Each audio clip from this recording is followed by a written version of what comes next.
खुश आमदीद। देवर को औरतें ठप्पा कहती थीं। मेरा भी ठप्पा लगवाने को जी चाहता, मगर शर्म की दीवार हाल हो जाती। एक रोज मैंने अपनी आंखों से देवर को ठप्पा लगाते देखा तो सोचा कि कितनी सादा हूँ। अगले रोज मैंने अपनी सहेली का बुर्का मंगवाया और ठप्पा लगवाने चल पड़ी। मगर उस रात मेरे होश उड़ गए। देवर का ठप्पा। मेरा देवर 15 साल बाद बैरून मुल्क से वापस लौटा था। जैसे ही ये खबर गांव वालों में पहुंची, मेरे घर में तो जैसे तांता सा बन गया था। कभी दूर की चची अपनी बेटी को लेकर पहुंच गई, तो कभी मेरी सास की खालाजाद कजन आ गई।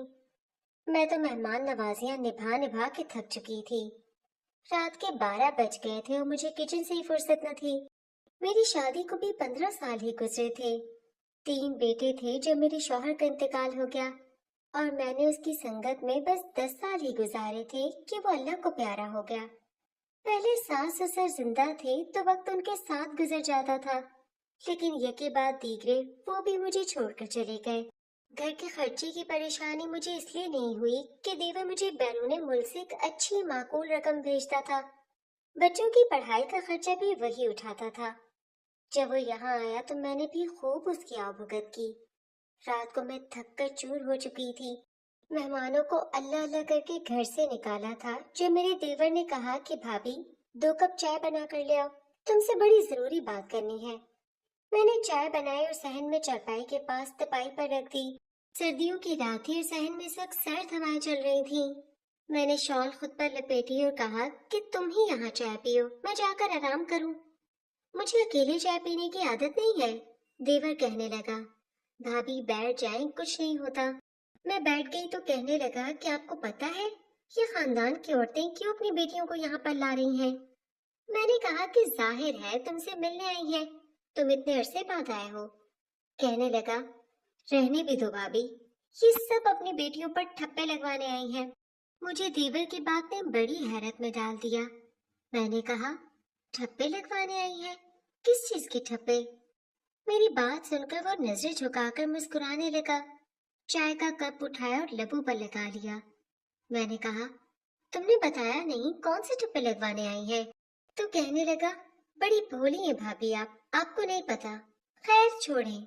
जब तक वो चाय पीता रहा, न जाने क्या सोच सोच कर मुस्कुराता रहा। खैर मैंने चाय पीने में तो उसका साथ दे दिया था। फिर मैं आराम की गर्ज से अपने कमरे में चली गई, क्योंकि मैं जानती थी कि सुबह होते ही कोई न कोई मेरी सास की कजन या ताई फिर अपनी बेटियों समेत यहाँ पहुँच जाएगी। देवर को मैंने बस अपनी शादी पर ही देखा था, और मेरी शादी के चंद दिन बाद ही वो बैरून मुल्क चला गया था। मेरे शौहर ने मुझे कभी नहीं बताया था कि वो ठप्पे लगाने का काम करता है। खैर मैं तो समझती थी कि शायद कोई अच्छी नौकरी करता होगा। सोचने वाली बात तो ये थी कि खानदान की औरतें क्यों अपनी बेटियों को ठप्पे लगवाने आती थीं। खैर मैंने ज्यादा सोचा नहीं। मेरे लिए यही बहुत था कि मेरे देवर का रवैया मेरे साथ बहुत अच्छा था। वो मेरी कफालत करता था। मेरे बच्चे अच्छे स्कूलों में पढ़ रहे थे। मैं एक अच्छी जिंदगी जी रही थी। वरना बेवा खवातीन की जिंदगियां कैसी गुजरती हैं, इससे कौन नहीं वाकिफ। मेरे बहन भाइयों ने तो वैसे ही शौहर की वफात के बाद ही मुझसे हाथ उठा लिए थे। अगर देवर मुझे खर्चा ना भेजता तो शायद मेरे बच्चे और मैं किस्म पुर्सी की हालत में जिंदगी गुजारने पर मजबूर होते। सुबह होते ही फिर से दूर दराज के खानदान की औरतें अपनी बेटियों को लेकर पहुंच गईं। लेकिन इस बार मुझे बड़ा तजस्सुस था कि मैं देखूं कि आखिर मेरा देवर कौन से ठप्पे लगाता है लड़कियों को। सर्दियां थीं, इसलिए बैठक में मेहमान बैठते थे और फिर एक फरमाइशी लिस्ट मुझे मिल जाती थी। मुझे किचन से ही फुर्सत न मिलती और रिश्तेदार खवातीन देवर की आगे पीछे बैठी और बातें करती रहती। बेटी मेरी कोई थी नहीं जो कि मेरे साथ कुछ मदद करवा देती, और बेटे वैसे भी चचा की जान थे, इसलिए वो भी अपने चचा के साथ ही बैठक में बैठे होते। मेरा दिमाग तो उस बात पर चकरा कर रह गया जब सास की दूर की कजन, जो कि मेरे देवर और शौहर की खाला लगती थी, मुझसे कहने लगी, अरे सफिया, मैं तो कहती हूँ इस बार राशिद की शादी करके ही उसे दियारे गैर भेजो। मैंने कहा, खाला कैसी बात कर रही हैं आप? अल्लाह खैर रखे, शादीशुदा है, वहाँ उसकी बीवी है। मेरी बात पर वो कहका लगाकर हंसी। कहने लगी, आय हाय, कौन सी बीवी, कैसी बीवी? तुझे नहीं बताया उस राशिद ने? उस फिरंगन को तो तलाक देकर ही गाँव आया है। یہ سن کر میں حیرت سے خالہ کی طرف دیکھنے لگی۔ مجھے راشد پر بھی غصہ آنے لگا کہ اس نے مجھ سے تو کوئی ایسی بات نہیں کی تھی رات کو۔ بس مجھے یہی فرصت ملتی تھی کہ رات کے 12 بجے چائے کا کپ میں راشد کے ساتھ پیتی تھی، ورنہ ایک مہمان گیا نہیں کہ دوسرا ان ٹپکتا تھا۔ کسی کو شربت، کسی کو چائے، کسی کو کھانا، میں تو کچن کی ہو کر رہ گئی تھی۔ رات کو جب میں نے صحن میں چائے کا کپ دیور کے آگے رکھا تو اس کے سامنے والی چارپائی پر بیٹھ گئی۔ میں نے کہا، مجھے بڑا افسوس ہوا یہ سن کر، تم نے میری کو چھوڑ دیا ہے۔ میری بات سن کر کہنے لگا، ہاں آپ کو تو پتا ہے یہ گوری چٹی میں کہاں ہم پاکستانی مردوں کے ساتھ زیادہ عرصہ رہتی ہیں۔ میں نے کہا، پھر بھی کوئی وجہ تو ہوگی، تم نے تو اسے مسلمان کر دیا تھا۔ کہنے لگا، ان کی طرح ان کے کلمے بھی ایسے ہی ہوتے ہیں بھابھی، اب آپ کو کیا بتاؤں۔ بے شک میں بیرون ملک میں رہتا تھا، لیکن میری سے میں نے پہلے ہی کہہ دیا تھا کہ شادی کے بعد تمہاری مردوں سے دوستی کو بالکل برداشت نہیں کروں گا۔ اس وقت تو شاید اسے میری محبت کا بخار چڑھا ہوا تھا، میری ہر بات مان گئی۔ شادی کے 2 سال بھی اچھے گزر گئے، لیکن اس کے بعد اس کی وہی روش واپس آ گئی جو شادی سے پہلے تھی۔ وہ بار بار اپنے مرد دوستوں کو گھر بلانے لگی۔ میں نے پیار سے بھی اسے منع کیا لیکن وہ باز نہیں آئی۔ شاید وہ ایک مرد پر ٹک کر بیٹھنے والی نہیں تھی۔ جب بھی میں گھر پر نوکری سے واپس آتا تو مجھے گھر پر اس کے دوست ملتے، مجھے برا لگتا۔ میری نے کلمہ تو پڑھا تھا لیکن دل سے اسلام کو قبول نہیں کیا تھا۔ اپنا لباس بھی اس نے دوبارہ سے ویسے ہی پہننا شروع کر دیا۔ بس پھر کیا تھا، میری غیرت کو جوش آ گیا اور میں نے لڑائی جھگڑا کیا تو وہ مجھے چھوڑ کر چلی گئی۔ اللہ اللہ خیر صلاح۔ ارشد نے 2 منٹ میں شادی کی کہانی بھی سنا کر ختم کر دی۔ میں نے سوچا کہ اب تو دیور سے کہہ ہی دوں کہ خالہ رقیہ کی بیٹی کو ہی نکاح کر کے اپنے ساتھ لے جائے۔ میں نے کہا، خالہ رقیہ کو تم بڑے پسند ہو، کہہ رہی تھی کہ راشد کی شادی کر کے یہاں سے بھیجو، اور بعد میں اپنی بیٹی کی تعریفیں بھی کرنے لگیں، کہو تو بات کروں۔ کہنے لگا، ارے نہیں رہنے دے بھابھی، یہ سب ٹھپے لگوانے آتی ہیں۔ یہ کہہ کے اپنا خالی کپ تپائی پر رکھا اور اٹھ کر چلا گیا۔ میں پھر سے سوچ میں پڑ گئی کہ کون سے ٹھپے۔ اس وقت مجھے ان ٹھپوں کی سمجھ نہیں آئی تھی۔ بہرحال بہت سی خاندانی خواتین نے مجھے اشارتاً اپنی بیٹیوں کا بتایا، جس سے وہ خواہش مند تھیں کہ راشد شادی کر لے اور میں اسے راضی کروں۔ جب بھی میں اسے شادی کی بات کرتی تو یہی کہتا کہ یہ سب ٹھپے لگوانے آتی ہیں۔ یہ کہہ کر ادھر ادھر ہو جاتا، بات وہیں ختم ہو جاتی۔ 2 ماہ گزر گئے تو وہ کہنے لگا کہ میں واپس جا رہا ہوں۔ میں نے کہا، اچھا تھا کہ تم کسی سے شادی کر لیتے۔ کہنے لگا، مجھے کون ایسی ملے گی جو میرے نام پر میرے مرنے کے بعد بھی زندگی گزارے۔ میں نے کہا، پاکستانی عورت تو ایسی ہوتی ہے۔ اس نے غور سے میری طرف دیکھا اور کہنے لگا، دور بدل گیا بھابھی، آج کل دنیا صرف ٹھپے کے پیچھے بھاگ رہی ہے۔ راشد آیا اور آ کر دوبارہ بیرون ملک چلا گیا، لیکن مجھے اس کے ٹھپوں کی سمجھ نہ آئی۔ اس کے بعد میرا دیور میرے بڑے بیٹے کی شادی پر آیا۔ سارا خرچہ دیور نے شادی پر کیا تھا۔ سارے رشتہ دار دوبارہ سے اکٹھے ہوئے۔ مجھے اپنی بھانجی پسند تھی، اس لیے میں نے دوسرے بیٹے کی منگنی اپنی بھانجی سے بڑے بیٹے کی شادی کے موقع پر کر دی۔ بہت سی خاندان کی عورتوں نے کہا کہ اپنے بیٹوں کے ساتھ ساتھ چچا کی بھی کہیں شادی کر دو۔ میں نے کہا کہ اس بار تو تم اپنے ہاتھ پیلے کر ہی لو راشد۔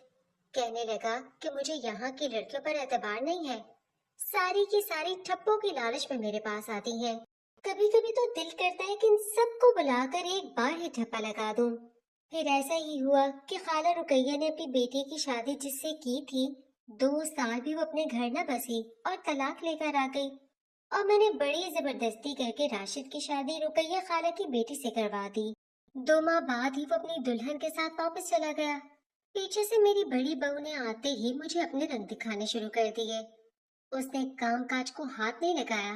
جب میں کام کے لیے کہتی تو صاف انکار کر دیتی کہ مجھے تو کام کی عادت ہی نہیں ہے۔ میں نے تو کبھی پانی کا گلاس بھی اٹھ کے خود نہیں پیا۔ حیرت تو مجھے بیٹے پر ہوئی کہ وہ بھی اپنی بیوی سے کچھ نہیں کہتا تھا۔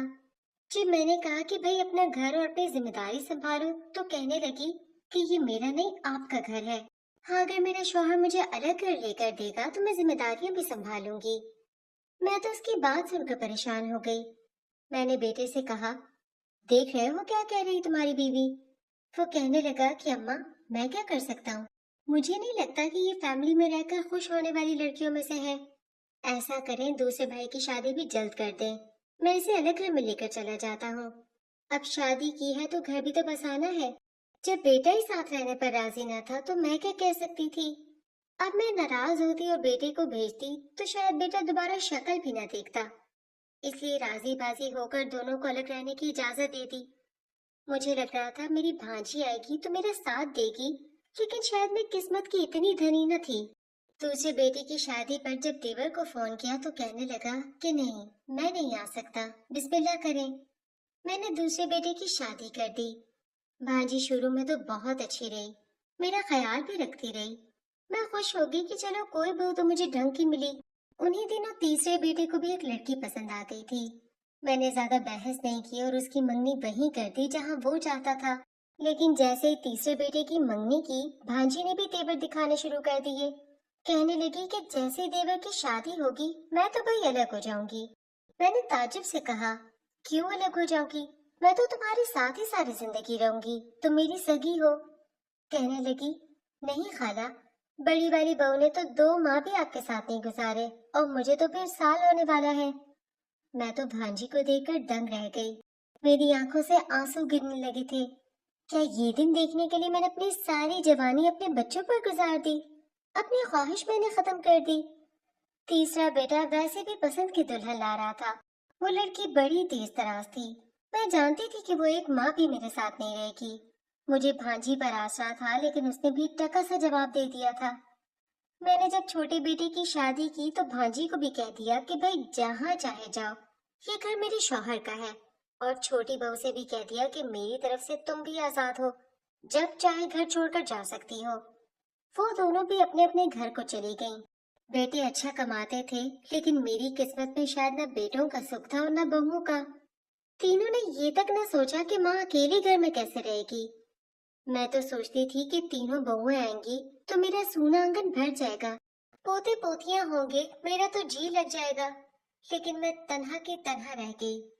मुझे अपने शौहर की कमी आज बेहद महसूस हो रही थी। वो होता तो हम बुढ़ा बुढ़ी एक दूसरे को सहारा तो दे सकते। कम से कम ये खाली घर मुझे काट खाने को तो ना दौड़ता। जब से बेटे जवान हुए थे, मैंने देवर से पैसे लेने से इनकार कर दिया था। और अब तो उसकी शादी भी हो चुकी थी, उसके अपने खर्चे थे। लेकिन बेटे तो ऐसे घर से गए थे कि उन्होंने पलटकर ये तक ना पूछा कि माँ, तुझे किसी चीज की जरूरत तो नहीं। मैं अपनी किस्मत पर आंसू बहा रही थी जब मुझे देवर का फोन आया। मेरी रोती हुई आवाज देवर ने सुनी तो कहने लगा, भाभी, आप रो क्यों रही हैं? हालांकि मैंने बहुत चाहा कि मेरी आवाज से उसे इस बात का एहसास ना हो, लेकिन वो फौरन से जान चुका था। शायद मैं उन पर बोझ बन बैठी थी। मैंने सारी बात राशिद से कर दी। मुझे अंदाजा नहीं था कि मेरे आंसुओं को देखकर और मेरी सिसकियों को सुनकर वो 4 दिन में पाकिस्तान आ जाएगा। लेकिन मुझे हैरत का झटका तब लगा जब वो अकेले ही घर आया। मैंने कहा, तुम्हारी बीवी कहाँ है? मेरी बात सुनकर मुस्कुराने लगा कि मैंने तो आपसे कहा था कि ये सब ठप्पा लगवाने वाली होती हैं। इसे भी बस ठप्पा ही चाहिए था, मैंने लगा दिया। मुझे उसकी बात समझ नहीं आई। मैंने कहा, आज मुझ पर तुम अपने ठप्पे का राज खोल ही दो। वो कहने लगा, मेरे पास बैरून मुल्क की नेशनैलिटी है और यहाँ के खानदान की लड़कियों को बस वही ठप्पा लगवाना होता था। खाला रुकैया की बेटी को भी मेरे साथ नहीं रहना था, लेकिन आपके कहने पर मैंने उससे शादी कर ली। जैसे ही उसे पक्का वीजा मिला उसने मुझे लात मारी और वहाँ किसी और के साथ। ये सुनकर मेरे कानों से धुआं निकलने लगा। मेरा देवर कहने लगा, भाभी, मैं तो आपसे इसलिए कहता था कि ये सब लड़कियां सिर्फ ठप्पे के चक्कर में आती हैं। इन्हें अमेरिका का ठप्पा चाहिए, मतलब कि वहाँ की नेशनैलिटी। ये घर बसाने वाली नहीं होती। मेरा खाली घर देखकर कहने लगा कि अब मैं थक चुका हूँ। चाहता हूँ कि बैरून मुल्क का चक्कर छोड़कर यही रिहाइश पजीर हो जाऊं। वैसे भी अब उम्र के इस हिस्से में पहुंच चुका हूँ कि बाहर की रंगीनी अब दिल को नहीं भाती। ये सुनकर मैं घबरा गई। मैंने कहा, तुम यहाँ कैसे रह सकते हो? अगर तो तुम्हारे भतीजे यहाँ पर अपनी बीवियों के साथ रहते होते तो मैं कभी एतराज न करती, लेकिन मैं यहाँ पर तन्हा रहती हूँ। इसके बाद जो बात राशिद ने कही वो सुनकर मेरे होश उड़ गए। कहने लगा, मुझसे निकाह कर ले। ये सुनना था कि मैंने फौरन से इनकार कर दिया। मैंने कहा, कैसी बातें कर रहे हो? मैंने कभी तुम्हें ऐसा नहीं समझा। कहने लगा, मैं थक चुका हूँ। मुझे एक ऐसा साथी चाहिए जो बावफा हो। जैसी वफा आपने मेरे भाई के साथ निभाई है, मुझे यकीन है कि मेरे साथ भी निभाएंगी, क्योंकि आप एक बावफा औरत हैं। ना आपको ठप्पे की लालच है और ना किसी और चीज की। मैंने कहा, इस उम्र में मेरे बच्चे मेरे सर पर खाक डालेंगे। मेरी सारी जिंदगी के सबर पर जिल्लत की जूती पड़ेगी। कहने लगा, क्यों? उम्र के जिस हिस्से में हम लोग पहुंच गए हैं, ख्वाहिशात तो बहुत दूर रह गई हैं। अब तो बस ये है कि मैं आपका सहारा बन जाऊं और आप मेरा। अगले ही रोज देवर ने मेरे तीनों बेटों को बुलाया और कहा कि वो मुझसे निकाह करना चाहता है। ये सुनना था कि मेरे तीनों बेटों की गैरत जाग गई। कहने लगे कि आपको शर्म नहीं आती ये बात करते हुए? राशिद ने कहा, तुम्हें शर्म आई अपनी माँ को बुढ़ापे में छोड़कर जाते हुए? सारी जिंदगी इस औरत ने अपनी जवानी तुम लोगों पर वार दी, और बुढ़ापे में 3 के बजाय 6 होने के साथ भी तुम लोग अपनी माँ को रखने पर तैयार नहीं। तीनों बेटे चुप हो गए थे और बहुएं भी खामोश थीं। बहरहाल अगले रोज राशिद ने मुझसे निकाह कर लिया। मैं गांव की सादा औरत अब जाकर उसके ठप्पे का मतलब समझी थी। देवर किसी भी लालची औरत के साथ शादी नहीं करना चाहता था। वक्त ने फिर साबित कर दिया कि मेरा और देवर का फैसला बिल्कुल दुरुस्त था, वरना